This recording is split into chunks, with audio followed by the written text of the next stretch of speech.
So we've been seeing with chord progressions that you can just take normal chords.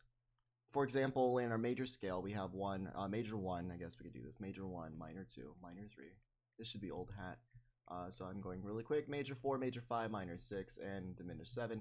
And we simply make a chord progression out of this. Maybe let's go really simple today. Maybe we had 1 6 before, so let's go 1 4, 2 and 5. Maybe that's okay. Okay. So 1 4, 1 4 2 5, and then we'll repeat this. Okay. So we saw that we could take this and then we can throw it into C major and or any key we want, and then just make chords out of this. And the 1 chord would be maybe C, E, and G.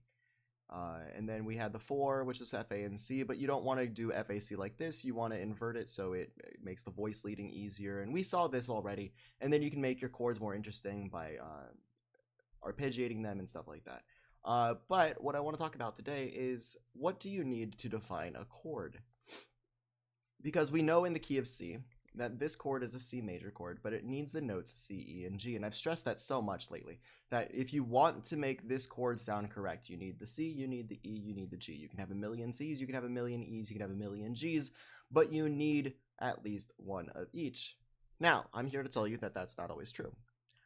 For example, if you have just this chord, this is C, E, or C and G. I guess I can just write the notes here. This is C and G right here. Is this a chord? And the answer is yes, kind of. Yes, kind of. And that's because we do have a sense of what this chord could be. In its context by itself, it kind of only has 2 possible combinations. It's either C major or it's C minor. This should make sense because we have the root and the fifth, and the only things that we've seen in normal triads, tertian triads, if it's stacked in thirds, remember from here to here is 7 half steps.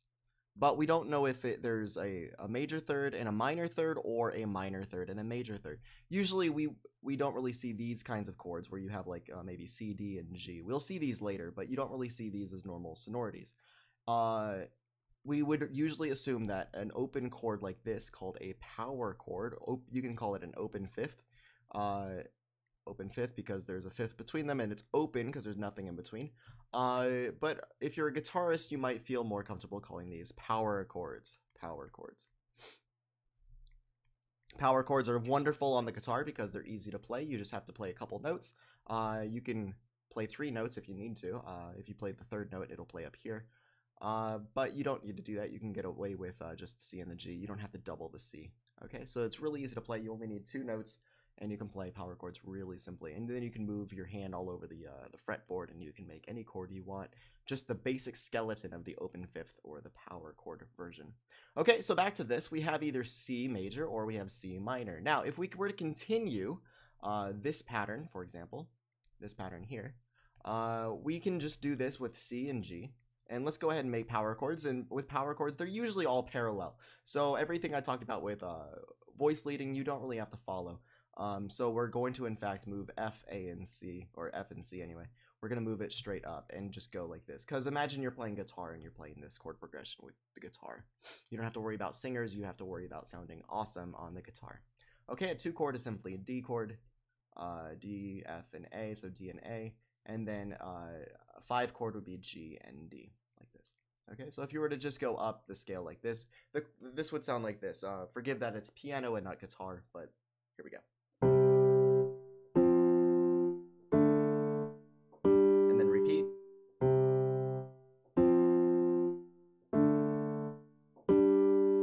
Okay, so we have power chords. The chord progression totally works. You don't have to worry about power chords, or you don't have to worry about voice leading, because it is a guitar part and it's rock and roll, and rock and roll doesn't really, if you use rock and roll with power chords, this is the style. This is very, very, very common.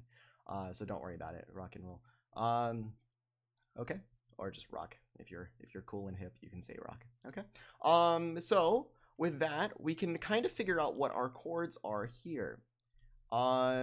If you were to be in this scale or in this key, you know what the notes you have are. If you're listening to this, even on a subconscious level, you could probably guess what key you're in. Even if you don't know too much theory, you your ear kind of already assumes this is okay. You, from an analytical standpoint, you might say, oh my god, where's the E, where's the A in the middle of F, A, and C, where's the F in the middle of D, F, and A, where's the the B in the key in between the G and the D, where are these notes? I can't, my music can't function, and you have all these, you have a mental breakdown. But you don't need to worry about that, because if you were to analyze just this much and you only know this information just here, you don't have any other context, you don't know what any other things are, you just have this chord progression, you can still kind of figure out what's going on, because your notes are C, G, F, A, D, A again, I'm sorry, F and C again, D and A again, G and D. So if you were to label this out, we have the notes C, C is there, just going in order, C, D. We don't have an E, so we're missing a note here. We got F, we got G, which is good. We got an A, and we have no B or C, or we have no B, and then there's a C. Okay, so this could be B or B flat. This could be E or E flat. We don't know, okay?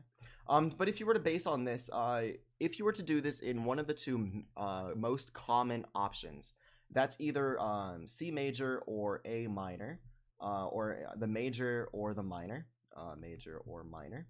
Your options are this. Check this out.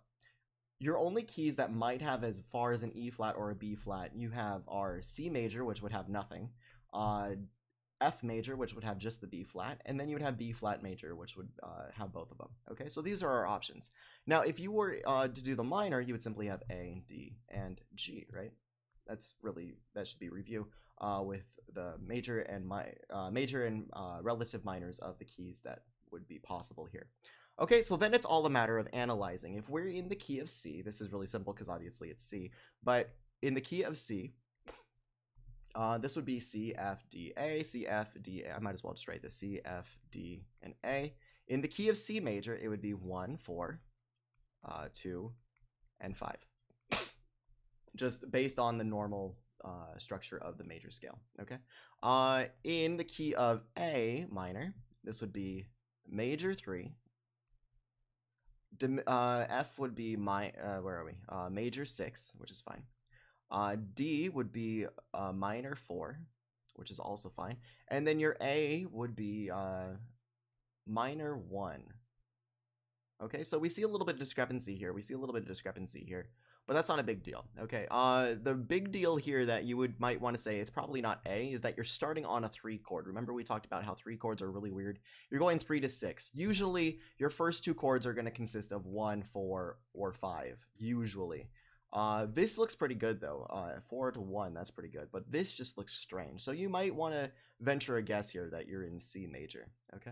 If you were in the key of F, so far we're going to say probably not on A. If you're in the key of F, this is a 5 to a 1 to a 6 to a 3.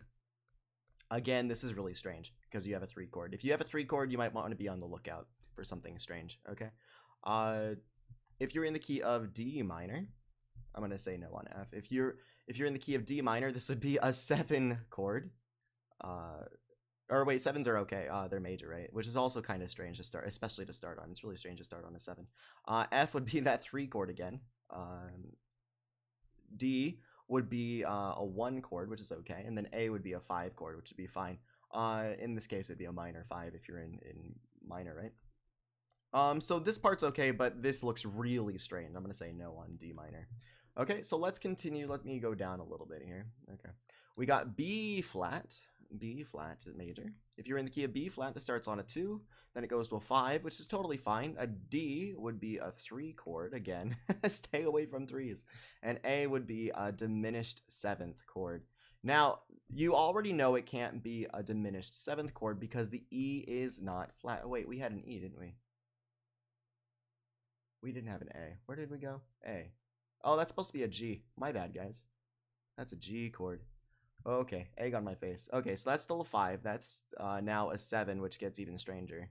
There we go. Fixing my error.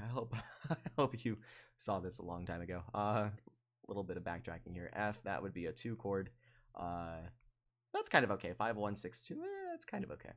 And then finally D would that would be a 4 chord. That's okay. Okay, so B flat. That would be a 6 chord. A 6 chord. Okay, so this is a kind of okay. The 3 is a little strange, but it might be okay.